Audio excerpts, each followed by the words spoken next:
நீங்காதொருவனை வாழ்க.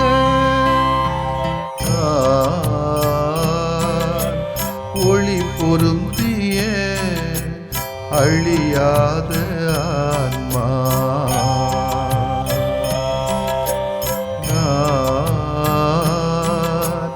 ஒளி பொருந்திய அழியாத ஆன்மா.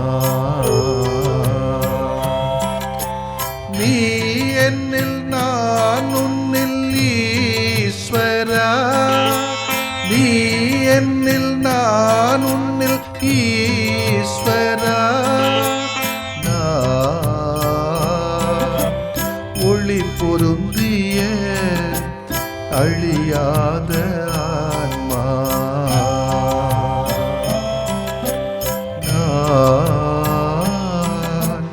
ஒளி பொருந்திய அழியாத ஆன்மா.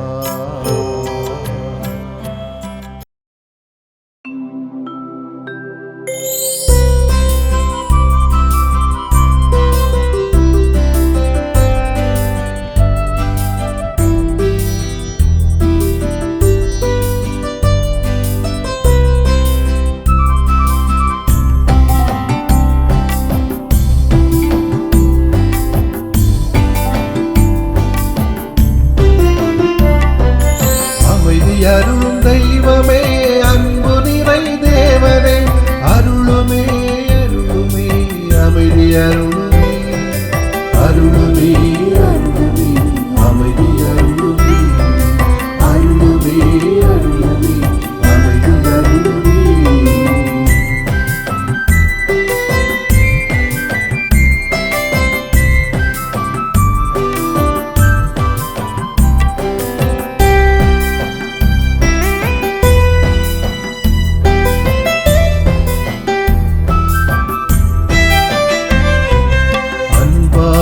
நாங்கள் வாழ அருளுமே அருளுமே அமைதி அருளுமே, அருளால நாங்கள் வளர அருளுமே அருளுமே அமைதி அருளுமே. அன்பாக நாங்கள் வாழ அருளுமே அருளுமே அமைதி அருளுமே, அருளால நாங்கள் வளர அருளுமே அருளுமே அமைதி அருளுமே. உணர்வாக உணம் நிறைய அருளுமே அருளுமே அமைதி அருளுமே, உறவாக உடனிருக்க அருளுமே அருளுமே அமைதி அருளுமே, அருளுமே அருளுமே அமைதி அருளுமே, அருளுமே அருளுமே எமக்கு அருளுமே. அமைதி அருளும் தெய்வமே, அன்பு நிறை தேவனே, அருளுமே அருளுமே அமைதி அருளுமே, அருளுமே அருளுமே அமைதி அருளுமே, அருளுமே அருளுமே அமைதி அருளுமே. லா லா லா லா லா லா லா லா லா லா லா லா லா. நிசரி மகா நம பனிரே பனிக பனிரே.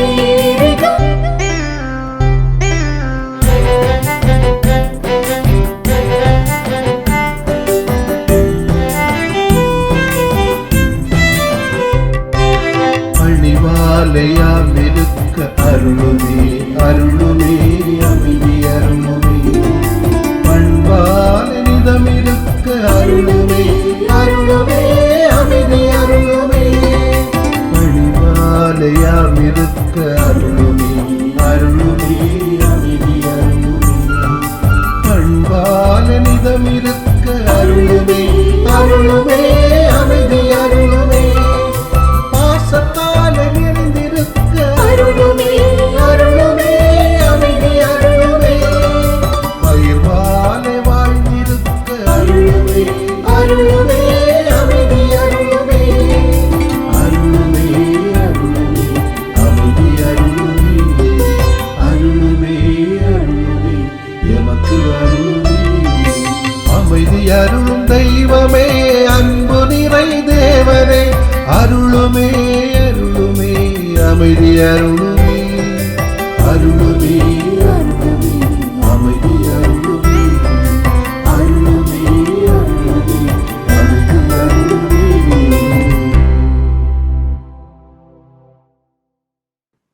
யோவான் நற்செய்தி அலகு 14 இறை சொற்றொடர்கள் 27 முதல் 31 முடிய. அக்காலத்தில் இயேசு தம் சீடரை நோக்கி கூறியது, அமைதியை உங்களுக்கு விட்டுச் செல்கிறேன், என் அமைதியை உங்களுக்கு அளிக்கிறேன். நான் உங்களுக்கு தரும் அமைதி உலகம் தரும் அமைதி போன்றது அல்ல. நீங்கள் உள்ளம் கலங்க வேண்டாம், மருள வேண்டாம். நான் போகிறேன், பின் உங்களிடம் திரும்பி வருவேன் என்று நான் உங்களிடம் சொன்னதை கேட்டீர்களே. நீங்கள் என் மீது அன்பு கொண்டிருந்தால் நான் தந்தையிடம் செல்வது பற்றி மகிழ்ச்சி அடைவீர்கள். ஏனெனில் தந்தை என்னை விட பெரியவர். இவை நிகழும் போது நீங்கள் நம்புமாறு இப்போதே இவை நிகழும் முன்பே சொல்லிவிட்டேன். இனி நான் உங்களோடு மிகுதியாக பேசப் போவதில்லை, ஏனெனில் இவ்வுலகின் தலைவன் வந்து கொண்டிருக்கிறான். அவனுக்கு என்மேல் அதிகாரம் இல்லை, ஆனால் நான் தந்தை மீது அன்பு கொண்டுள்ளேன் என்பதையும் அவர் எனக்கு கட்டளையிட்டபடி செயல்படுகிறேன் என்பதையும் உலகு தெரிந்து கொள்ள வேண்டும். ஆண்டவரின் அருள்வாக்கு. இறைவா உமக்கு நன்றி. கிறிஸ்து இயேசுவிலே பிரியமுள்ள சகோதரிகளே சகோதரிகளே, நாம் வாழுகின்ற இந்த நவீன நாகரிக சமூகத்திலே சமுதாயத்திலே அளவுக்கு அதிகமான அமைதியற்ற சூழலை நாம் தினமும் கண்டு கொண்டு இருக்கிறோம்.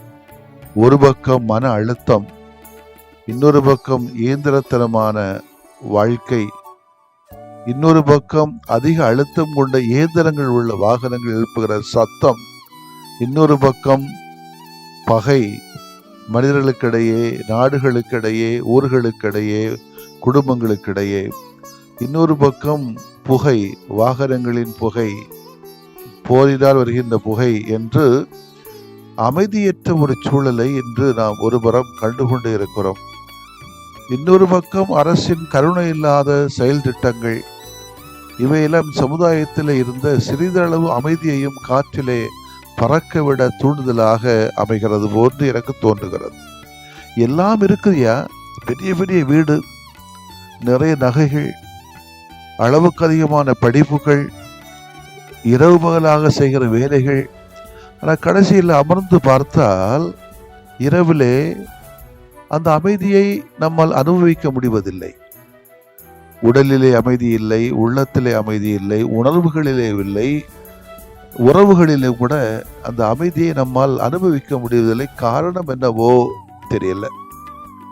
இந்த உலகத்தை படைத்தவர் கடவுள். அப்படி இருக்க இந்த உலகம் குறைபாடோடு இருக்கும்போது அதனை நிறைவுள்ளதாக மாற்றுகின்றவர் அதே கடவுளாகத்தான் இருக்க முடியும். நான் நினைக்கிறேன், மனுஷங்க நினைக்கிறாங்க நம்ம நினைச்ச அமைதி வந்துடணும். கடவுள் நினைக்கணும், கடவுளை நினைக்க வைக்கணும். அங்கதான் அமைதி வறுமை ஒழிய வேறு யாராலும் அமைதியை தர முடியாது. அந்த அமைதியை ஏற்றுக்கொள்வதற்கு நாமும் தயாராகவும் இருக்க வேண்டும். அதனால்தான் கடவுள், மகனே மகளே மருள வேண்டாம், கலங்க வேண்டாம், துன்பங்கள் சோதனைகள் வருகின்ற போது நான் இருக்கிறேன் என்று சொல்லுகிற கடவுளைத்தான் நான் நம்புகிறேன். துன்பம் வருகிறது என்றால் அதனை இன்பமாக மாற்றக்கூடிய வலிமையையும் கடவுள்தான் பெற்றிருக்கின்றார். அதனால்தான் நான் தருகிற அமைதி இந்த உலகம் தரும் அமைதி போன்றது அல்ல என்கிறார். காரணம், ரோமையர்களின் எண்ணம் ஆலய வரி அளித்தால் மக்களின் குறை தீரும். அதனால்தான் வருவாயில் குறிப்பிட்ட தொகையினை வரியாக செலுத்த கட்டளையிட்டார்கள். இதனால் மக்கள் பொருளாதார ரீதியிலே குழம்பிக் கொண்டிருந்தார்கள். இன்னைக்கு அப்படிதான் நடக்குது. ஊருக்கு பணம் கொடுத்துட்டா போதும், நம்ம அமைதியாக தரலாம். அது நடக்காது. தங்களுக்கு என்று மெசியா ஒருவர் வருவார் என்று ஆவலோடு எதிர்பார்த்து கொண்ட தருணத்தில் தான் இயேசு, நான் தரும் அமைதி உலகம் தரும் அமைதி போன்றது அல்ல என்று கூறுகிறார்.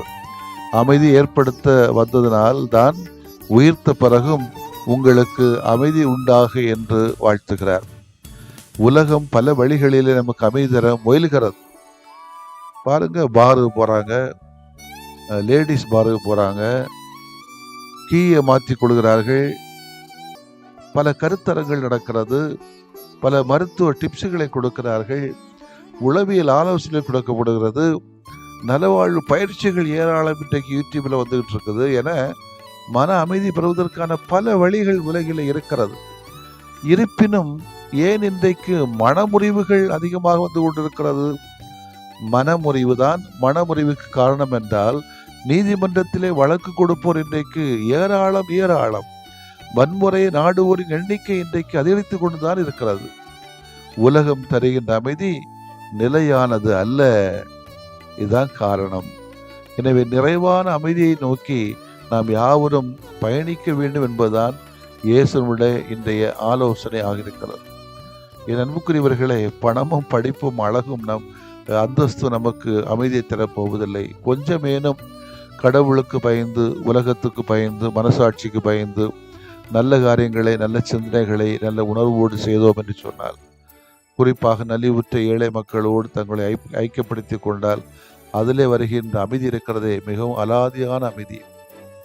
நிறைய பேர் இன்னைக்கு நடிக்கிறவங்க, கள்ளத்தனம் செய்கிறவங்க, வெளிப்படையாக இல்லாதவங்களையெல்லாம் நாம் இன்னைக்கு தலைக்கு மேலே வச்சிருக்கிறோமே வெளியே, நீதியாக, நேர்மையாக, அமைதியாக வாழுகிறவர்கள் அல்லது அந்த வாழ்க்கையை தட்டி கொடுக்கின்றவர்களுக்கு இன்றைக்கு முதன்மையான இடங்கள் இல்லை. இயேசு தருகின்ற அமைதி, அவர் கொண்டு வந்த அமைதி நிலையானது. ஆனால் அவருக்கு இடம் இல்லையே. நிறைவானது உடல், உள்ளம், ஆன்மா மூன்றுக்கும் நிறைவு தருவது. இந்த அமைதி தேடித்தான் மக்கள் தியான இல்லங்களுக்கும் நற்செய்தி கூட்டங்களுக்கும் விவிலிய வகுப்புகளுக்கும் செல்கிறார்கள். இன்னைக்கு அதுவும் 3 மணி நேரம் படம் பார்க்கறது போல 3 மணி நேரம் ஜெபக்குழுல இருந்துட்டு வராங்க. என்ன அமைதி கிடைக்கும்? உலகம் தருகிற அமைதியை நாடாமல் இயேசு தருகிற உண்மை, நீதி, நேர்மை, வெளிப்படைத்தன்மை, சமத்துவம், சகோதரத்துவம், சந்தோஷம், சமாதானம் ஆகிய மதிப்பீடுகளின் அடிப்படையிலான அமைதிக்காக உழைப்போம். ஆமேன். மன்றாடுவோமாக. அமைதியின் ஆண்டவர் இறைவா, உம்மை போற்றுகிறோம். உலகம் தர முடியாத உண்மையான அமைதியை எங்கள் உள்ளங்களிலும் குடும்பங்களிலும் பொழிவீராக. திருமண வரன்களுக்காக இயங்குகின்ற குடும்பங்கள் பல இருக்கிறது. அவர்களுக்கு விரைவிலே நல்ல வரன்கள் கிடைக்க பெற்று அமைதியோடு மகிழ்வோடு வாழ்வதற்கான சூழ்நிலைகளை உருவாக்கியருளும். உடல் மன நோயினால் பாதிக்கப்பட்டவர்கள் அமைதி இழந்து தவிக்கிறார்கள். உறவு சிக்கல்களால் பாதிக்கப்பட்டவர்கள் அமைதி இழந்து தவிக்கிறார்கள், நிம்மதி இழந்து தவிக்கிறார்கள்.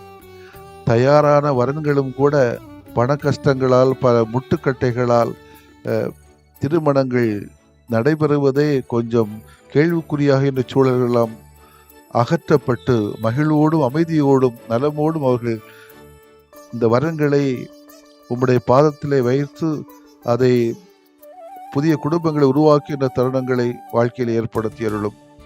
இந்த மாதங்களிலே படிக்கக்கூடிய பிள்ளைகளை ஆசீர்வதியும். உயர்கல்விக்காக எங்கு செல்வது, எதை படிப்பது, எப்படி படிப்பது, பணம் எங்கே இருக்கிறது, டியூஷன் ஃபீஸ் கட்ட வேண்டும் என்று அங்கலாய்க்கின்ற குடும்பங்களை கண்பாரம்.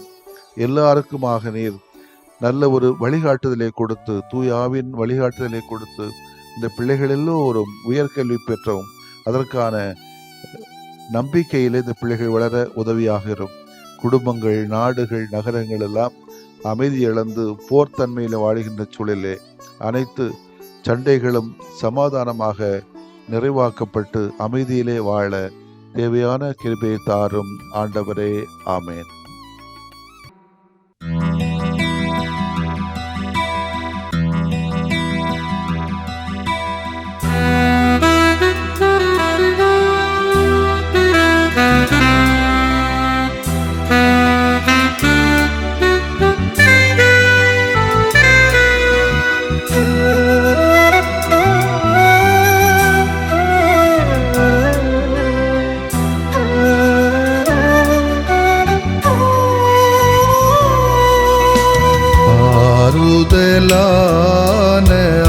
ஆண்டவரே,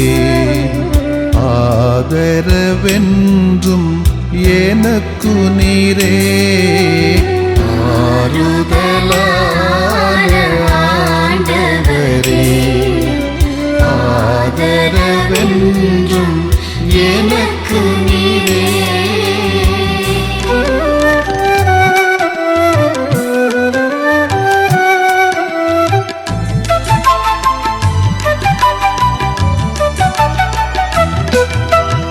என் கவலை, என் கண்ணீர், என்னை வருத்தும் வேதனைகள், என் கவலை,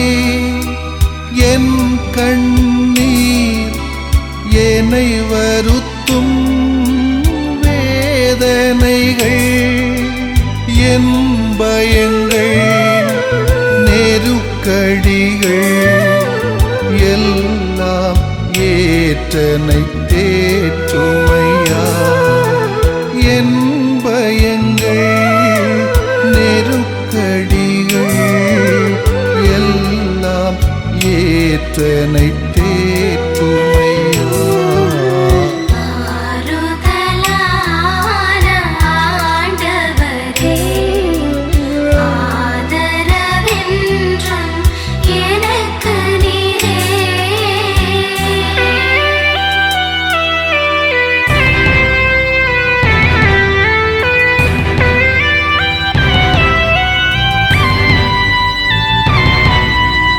என் இழப்பு என் பிரிவு என்னை வாட்டும் சோதனைகள்.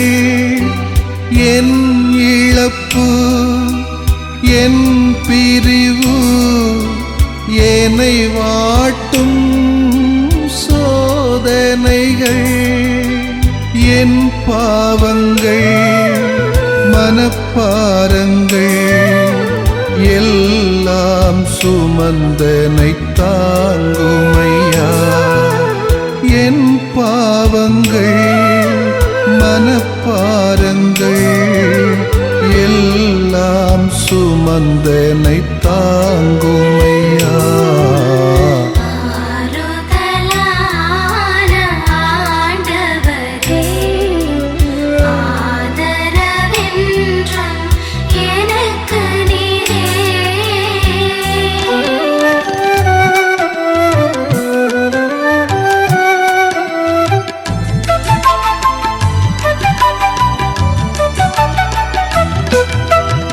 என் குடும்பம் என் பணிகள் என்னை அழுத்தும் பல சுமைகள்.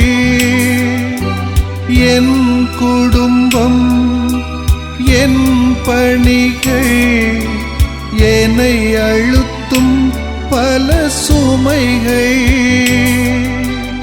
என் நோய்கள் கடன் துயர்கள் எல்லாம் பார்த்தென்னை நடத்துமையா.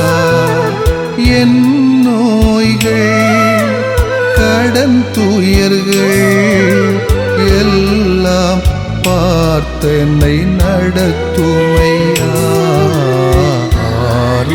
ஆறுதலான ஆண்டவரே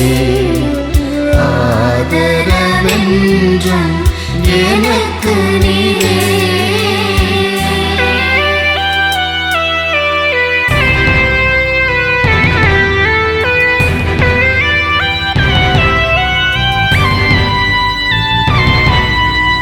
என் ஏக்கம் என் நோக்கம் என்னை தாக்கும் பழித்துரைகள்.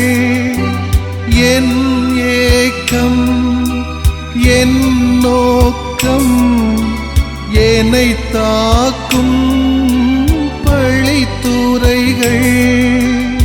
என் பலங்கள் பலவீனங்கள் எல்லாம் அறிந்தனை ஆளுமையா.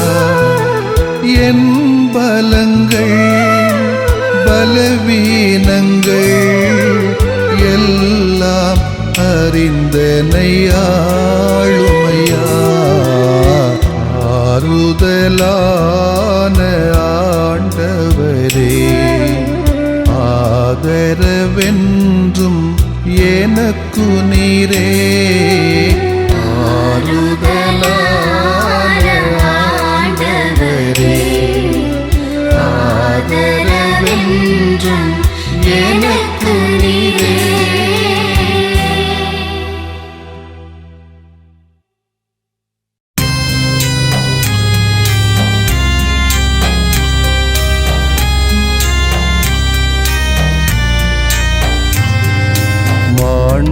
மாண்புயரிவருள் அடையாளத்தை தாழ்ந்து பணிந்து ஆராதிப்போம்.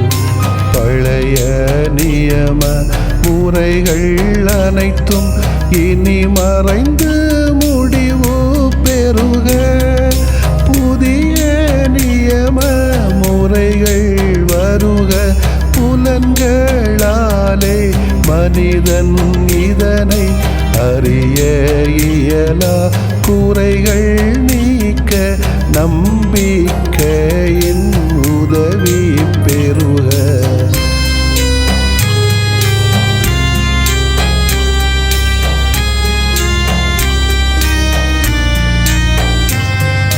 தந்தை அவர்க்கும் மகன் அவர்க்கும் புகழ்ச்சியோடு வெற்றியாக்கும். மீட்பின் பெருமை மாட்சிமையோடு வலிமை வாழ்த்து யாவுமாக.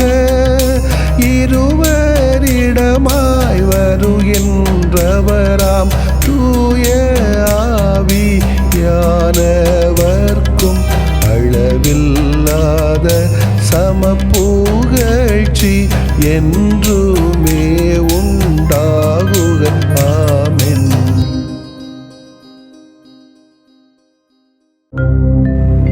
வானின்று அவர்களுக்கு அப்பமளித்தீரே.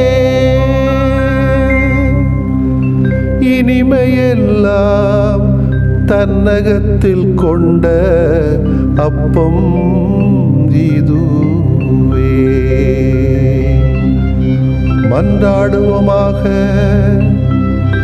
இறைவா, இந்த வியப்புக்குரிய அருளடையாளத்திலே உம்முடைய பாடுகளின் நினைவை எங்களுக்கு விட்டு சென்றீ. உம் திருவுடல் திருநத்தமாகியவற்றின் தூய மறைபொருளை வணங்கும் நாங்கள் உமது மீட்பின் பயனை இடைவிடாமல் துய்த்து உணர்ந்து மகிழ அருள்வீராக. தந்தையாகிய இறைவனோடும் தூய ஆவியாரின் ஒன்றிப்பில் இறைவனா என்றென்றும் வாழ்ந்து ஆட்சி செய்கின்ற உம்மை மன்றாடுகிறோம்.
நிலையான புகழுக்குரிய தூய இறை நன்மைக்கு எல்லா காலமும் தொழுகையும் புகழும் போற்றியும் ஆட்சிமையும் உண்டாக கடவது. போற்றியும் ஆட்சிமையும் உண்டாக கடவது. தந்தை, மகன், தூய ஆவியாரின் பெயராலே ஆமென்.